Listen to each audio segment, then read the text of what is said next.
गुणोपपन्ना कपिला हेम श्रृंगी। न्यायार्जिता रूप्यखुरा सवत्सा दुकूल मालाभरणा ददावहम। सभी पयस्विनी माने सभी दुधारू गैया दान करते थे, सभी नौजवान गैया दान करते थे, शील गुणों से संपन्न सवत्सा गैया दान करते थे। उनके खुरों में चांदी मढ़वा करके और सींग में स्वर्ण मढ़वा करके दान करते थे, वस्त्राभूषणों से अलंकृत करके, और प्रत्येक गाय का बिल्कुल सवत्सा दोहनी पात्र के सहित और एक वर्ष का पूरा जो है उसका खर्च सहित, एक वर्ष के चारे का भी खर्च सहित दान करते थे। गाय दान करने का तात्पर्य ये नहीं कि आजकल जैसे लोग गाय दान करते हैं जाके, हाँ जाएंगे गंगा जी के किनारे, सरजू जी के किनारे स्नान किए, वो पंडा बैठे हैं, बोले लो गोदान कर देंगे। क्या गोदान करेंगे? बोले जाएंगे, बछिया बांधे रहेंगे, बछिया का पूंछ पकड़ेंगे और बस गोदान चालू हो जाएगा। हाँ, दुनिया भर का संकल्प उसी में। अप्राप्त लक्ष्मी प्राप्त्यर्थम प्राप्त लक्ष्मी चिरकालीन संरक्षणार्थम। हाँ। मम जन्म कुंडल्याम वर्ष कुंडल्याम लग्न कुंडल्याम एकेचिद अरिष्टग्रह तय संसूचितम संसूचित समाणम च। चतुर्थाष्टम द्वादश स्थान ने एकेचिद अरिष्टग्रह तय संसूचितम तृतीय एकादश स्थाने शुभ फल प्राप्त्यर्थम चा। दुनिया भर का संकल्प करके वो करेंगे। और दान क्या करेंगे जानते हैं? गोदान के नाम पर 11 रुपया 21 रुपया। अरे 11 रुपया 21 रुपया में गाय का दूध भी नहीं मिलेगा, गैया कहाँ से दान करके चले आए? ऐसे गोदान करने वाले बिल्कुल पक्का नरक जाते हैं। और केवल करने वाले ही नहीं जाते, ऐसे गोदान लेने वाले भी पक्के नरक जाते हैं। क्योंकि ऐसे झूठा संकल्प करा के ले रहे हो तो फिर दोनों ही दोष के भागी बनते हैं। इसलिए ऐसे नहीं करना चाहिए।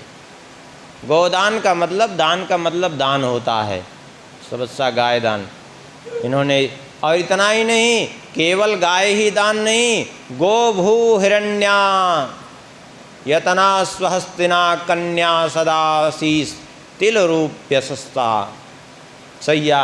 कहते हैं गाय, भू माने पृथ्वी, स्वर्ण दान किया, बहुत से रत्न दान किए, हाथी घोड़े दान किए, कन्या दान किया और सैया दान की, वासांसी रत्नानि, बहुत से वस्त्र रत्न आदि दान किए।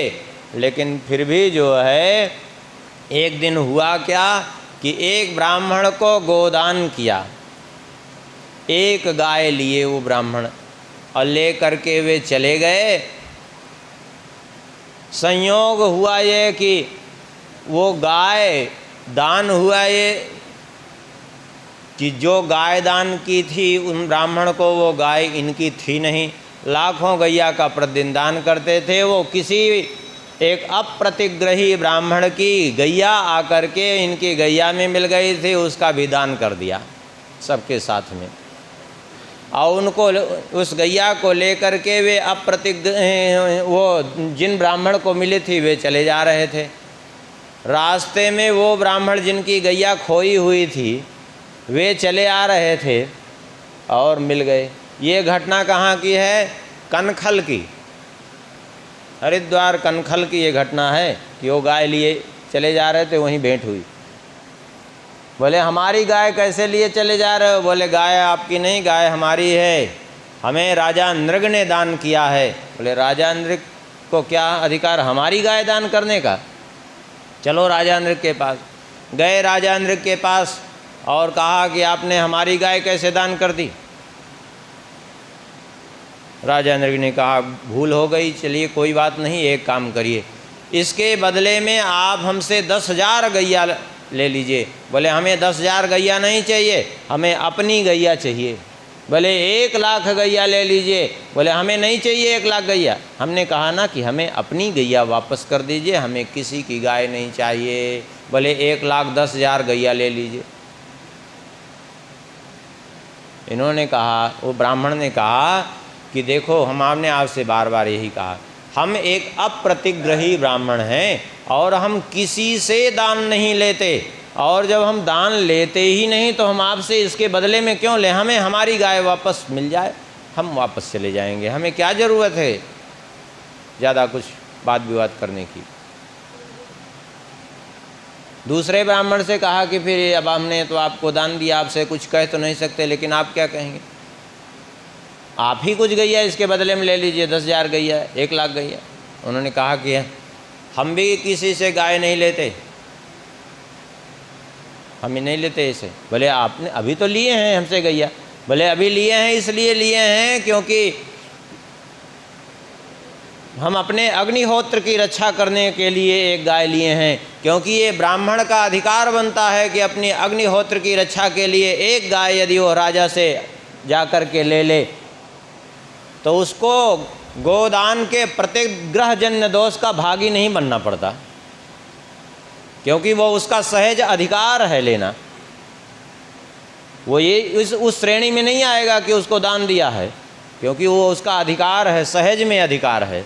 इसलिए हमने अपने अधिकार की वस्तु आपसे ले ली है, इससे अधिक हम नहीं ले सकते, और ना तो हम कोई अदला बदली कर सकते हैं। हमें जो गाय प्राप्त है उसी में हम संतुष्ट हैं।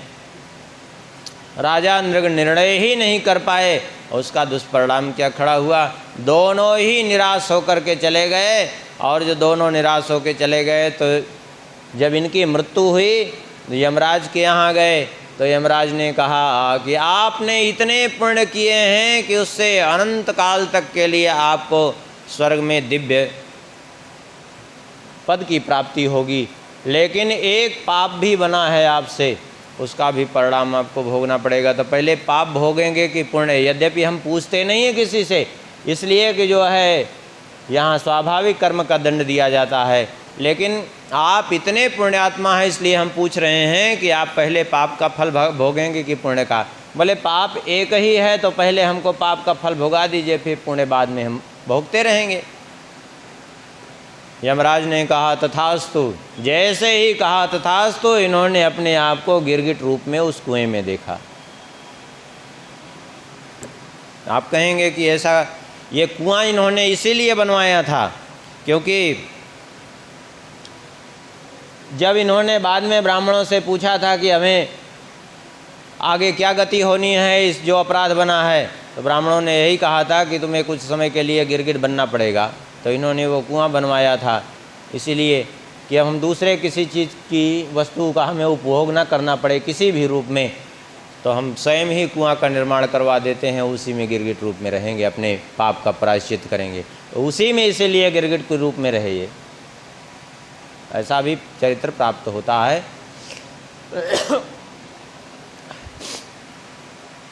भगवान ने कहा अब देख लो, इतना पुण्य करने के बाद भी क्या दशा हो गई इनकी, क्यों हुई दशा ये? बोले दुर्जरम बत ब्रह्मस्वम भुक्तम अग्नेर्मनागपि तेजीयसोपि किमुत राज्ञामीश्वरमानिनाम। ये ब्राह्मण का धन इतना भयंकर होता है कि कोई भी इसे नहीं पचा सकता, जो भी इसको ले ले वो नष्ट हुए बिना नहीं रहेगा, चाहे वो अग्निदेव के समान तेजस्वी क्यों न हो। हाँ, भगवान कहते हैं मैं विष को विष नहीं मानता, ना हम हालाहलम मन्ने विषम यस्य प्रतिक्रिया ब्रह्मस्वम ही विषम प्रोक्तम नास्य प्रतिविधिर्भुवि। हलाहल विष को मैं विष नहीं मानता हूँ, क्योंकि हलाहल विष कोई पान कर ले तो उसकी भी औषधि है, उसका भी उपचार है, लेकिन इसका कोई उपचार नहीं है। हलाहल विष कोई पान कर ले तो एक ही बार मरेगा, लेकिन इस और अकेला ही मरेगा विष पान करने वाला, लेकिन ये ब्राह्मण का धन हिनस्ति कुलमत्तारम वन्यरद्भे प्रसाम्यते, ये पूरे कुल का विनाश कर देती है। कुलम समूलम दहती ब्रह्मस्वारणि पावका, ये ब्राह्मण का धन सारे कुल का विनाश करता है। यदि ब्राह्मण का धन बिना उसकी जानकारी में यदि ले लिया जाए तो 3 पीढ़ियों का विनाश करता है।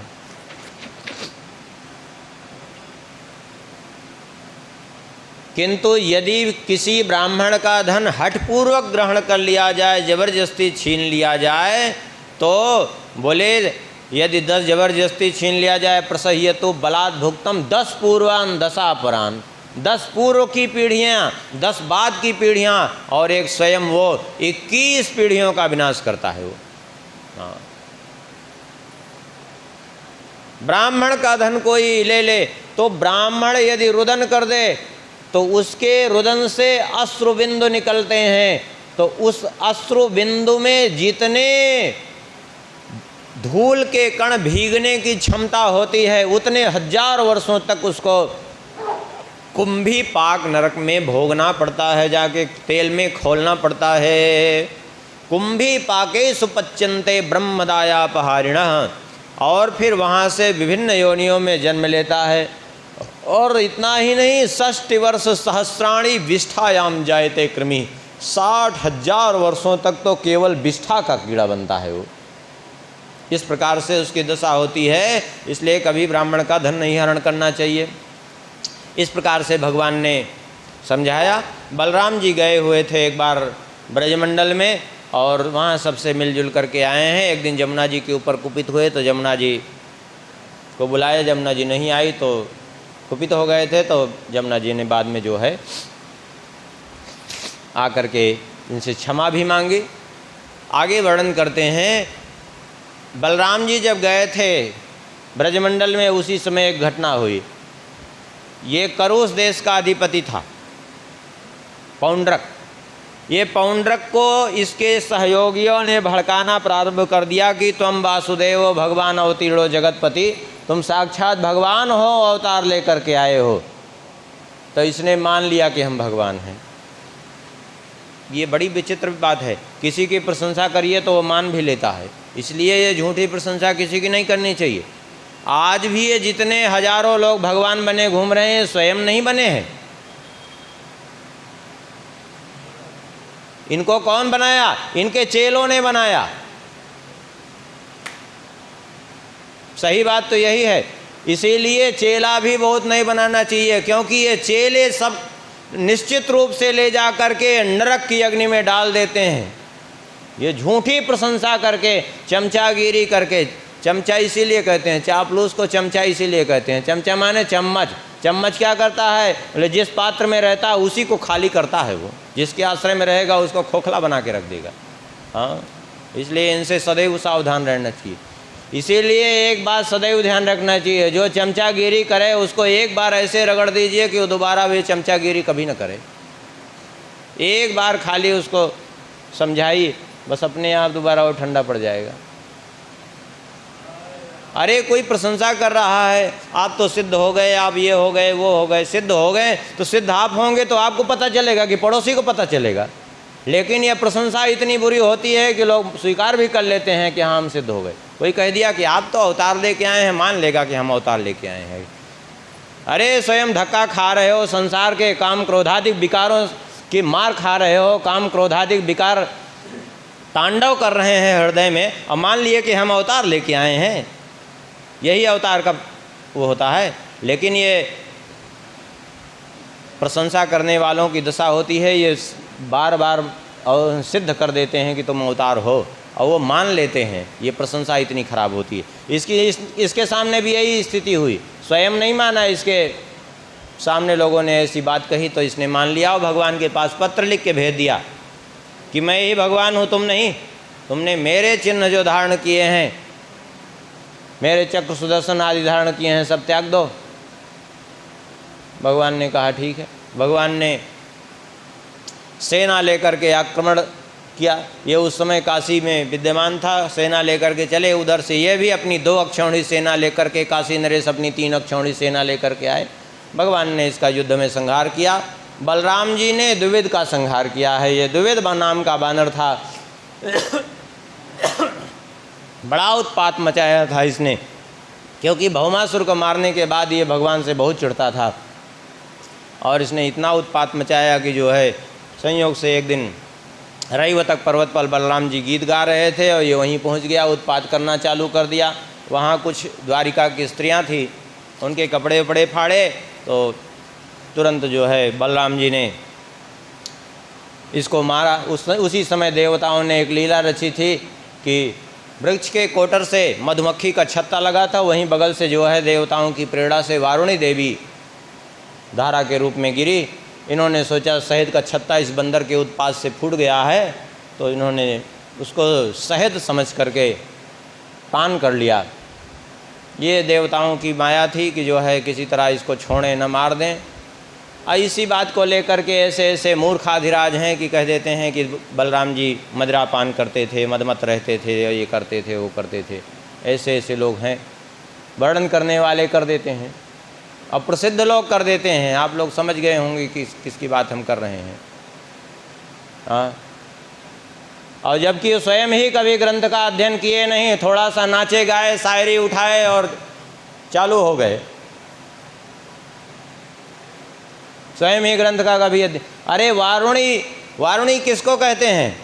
ठीक है, हम मानते हैं कि वारुणी शब्द का अर्थ मदिरा भी होता है, लेकिन वारुणी आयुर्वेद शास्त्र के अनुसार औषधि का भी नाम वारुणी है। जैसे मान लिया युद्ध हुए, बहुत से युद्ध हुए, और युद्ध में वैद्य ने कहा, बहुत से लोग घायल होके आए, किसी वहाँ वैद्य कम रहते हैं, उसके तमाम चेला ओला रहते हैं, सब उपचार करने वाले साथ में। अब किसी वैद्य ने कहा कि इस रोगी को वारुणी दे दो। वारुणी दे दो का अर्थ ये नहीं है कि उसको मदिरा दे दो, पिला दो, मदिरा पिला दो। वारुणी का अर्थ वहाँ मदिरा नहीं, बल्कि वारुणी का अर्थ है पुनर्नवा शिवा विष्टैर्विहिता वारुणी स्मृता।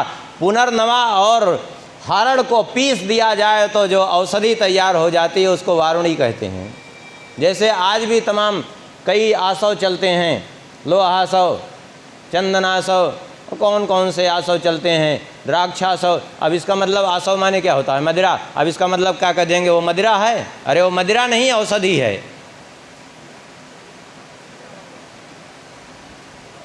कई लोग तो कथा के नाम पर केवल जो है विधर्मियों का प्रचार करने में लगे हैं।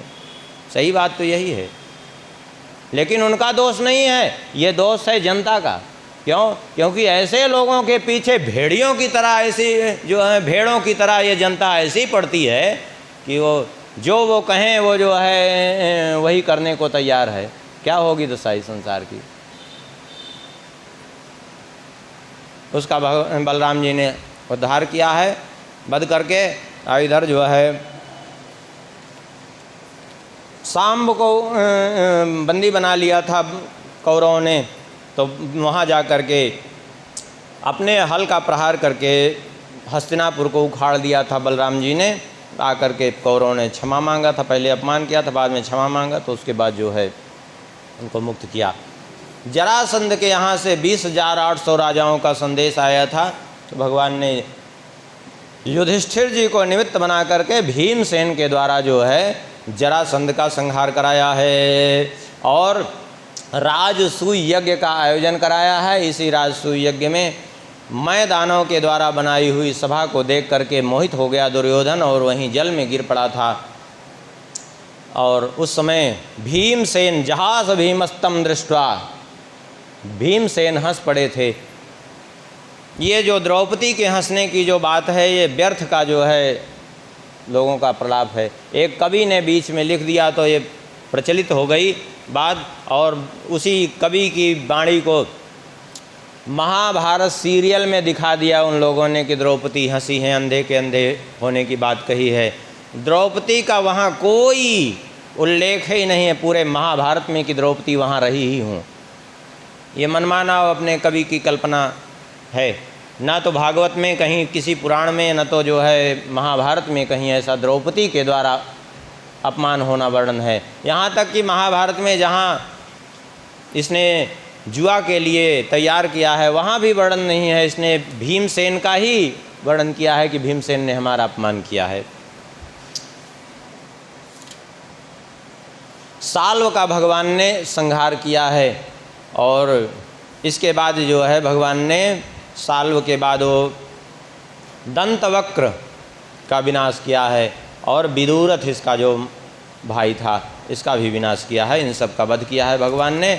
और उसके बाद तीर्थ यात्रा में निकले हुए थे बलराम जी, नैमिषारण्य में इनके द्वारा सूत जी का वध हो गया है व्यासपीठ पर ही, इस धोखे में कि ये सूत होकर के व्यासपीठ पर आसीन हुए, ये उचित नहीं था। जबकि सूत जी का जन्म हुआ था अग्निकुंड से और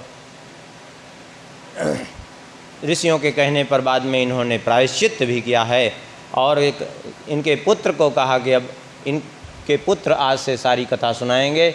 और फिर उनके पुत्र उग्रश्रवा जी ने सारी कथा सुनाई थी। कुछ रोमहर्षण जी ने सुनाई थी कुछ कथाएं, कुछ उग्रश्रवा जी ने, दोनों को ही सूत कहते हैं। और फिर इलवल के पुत्र बलवल का संहार भी किया है। अब एक चरित्र वर्णन कर रहे हैं। कृष्णस्यासी सखा कश्चित ब्राह्मणो ब्रह्मवित्तमः विरक्त इंद्रियार्थेषु शांतात्मा जितेंद्रिया। श्री कृष्ण के एक पुत्र थे, एक ब्राह्मण जो महान ब्रह्मवेत्ता अर्थात वेद वेत्ता महापुरुष, इंद्रिय विषयों से सर्वथा विरक्त, मन जिनका शांत, इंद्रियों पर जिन्होंने विजय प्राप्त कर ली थी, इनका नाम क्या था यहाँ नाम वर्णन नहीं है, लेकिन नाम सुदामा चरित्र से प्रकट हो जाएगा। ऐसे ही इनकी पत्नी भी थी, जो इनको मिल जाता सहज भाव से उसी में संतुष्ट रहते। पत्नी भी इनकी बड़ी पतिव्रता थी। एक दिन पत्नी ने प्रेरित किया भगवान के पास जाने के लिए कि जाओ कुछ धन ले आओ, तो इन्होंने मना कर दिया। फिर एक दिन कहा कि जो है आप दर्शन तो कराइए भगवान का, तो दर्शन के लिए गए हैं 4 मुट्ठी चूड़ा लेकर के। और वहाँ भगवान ने जैसे ही इनको दूर से देखा, पिछले उसमें सुदामा जी का विस्तृत चरित्र हो गया था, इस बार समय का अभाव है क्योंकि इधर भी समय हो चुका है। तो सुदामा जी को दूर से देख करके भगवान पर्यंक से उठ गए हैं, दौड़ करके हृदय से लगाया है, ले जा करके विधिवत पूजन किया है, चरणोदक लिया है और पूरा षोडशोपचार पूजन किया है भगवान का। और कहा कि कुछ ले आए हैं हमारे लिए। सुदामा जी ने कुछ उत्तर नहीं दिया, तो भगवान ने वो पोटली खींच ली और 1 मुट्ठी चूड़ा वो ग्रहण किया है। इति मुष्टिम सकृत जग्ध्वा द्वितीयां जग्धमाददे तावत् श्रीर्जगृहे हस्तम तत्परा परमेशना। 1 मुट्ठी में मात्र ग्रहण की है, दूसरी मुट्ठी में ही श्री रुक्मिणी जी ने हाथ पकड़ लिया है। जब हाथ पकड़ लिया है कहा कि प्रभु एतावतालम विश्वात्मन सर्व संपत् समृद्ध है, संपूर्ण जगत की संपत्ति देने के लिए 1 मुट्ठी पर्याप्त है। और कह करके रुक्मिणी जी ने वो पोटली ले ली है। नरोत्तम दास जी ने 2 मुट्ठी का वर्णन किया है तीसरी में पकड़ने का, लेकिन यहाँ श्री सुखदेव जी ने 1 मुट्ठी का ही वर्णन किया है। अब हो सकता है अर्थ लगाने में उन्होंने अपने ढंग से कह दिया 2 मुट्ठी, बाकी अर्थ यहाँ इति मुष्टिम सकृत जग्ध्वा द्वितीयां जग्धुमाददे तावत् श्रीर्जगृहे। दूसरी मुट्ठी उठाई ही थी, ग्रहण नहीं किया था, उसी समय तावत् श्रीर्जगृहे हस्तम, उसी समय पकड़ लिया है। और रात्रि भर वहाँ रहे हैं, प्रातःकाल चले हैं। लोग कह देते हैं कि इच्छा थी इनकी, कुछ नहीं इच्छा थी, बल्कि वहाँ से चले हैं तो विचार करते हैं अच्छा हुआ भगवान ने कुछ नहीं दिया। अधनोयम धनम प्राप्य माद्य नुक्चैर नमाम स्मरेत। निर्धन है, धन प्राप्त करके मेरा स्मरण करना भूल जाएगा, इसलिए इति कारुणिको नूनम धनम में भूरि नाददात, ऐसा सोच करके धन नहीं दिया। बहुत अच्छा हुआ। इस प्रकार सोचते हुए अपने गांव में वापस आए तो पहले तो पहचाने ही नहीं। इनकी पत्नी ने आकर चरणों में प्रणाम किया, सारी बात बताई, तब जा कर के पहचाने। तो भगवान की आज्ञा से फिर वहाँ रह कर अपने भजन निर्वाह करने लगे। कहते हैं ये जो चरित्र है, इस चरित्र को जो श्रवण करते हैं प्रेम पूर्वक, उनको भगवान के चरणों में अनुराग होता है और कर्म बंधन से मुक्त हो जाते हैं। श्री सीताराम जी महाराज की। श्री राम जय राम जय जय राम।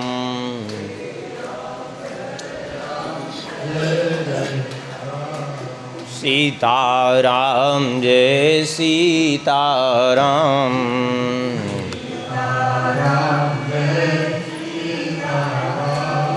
सीताराम जय सीताराम।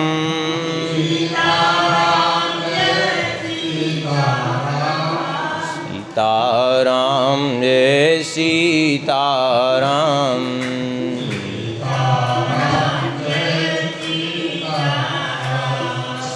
सीताराम जय सीताराम।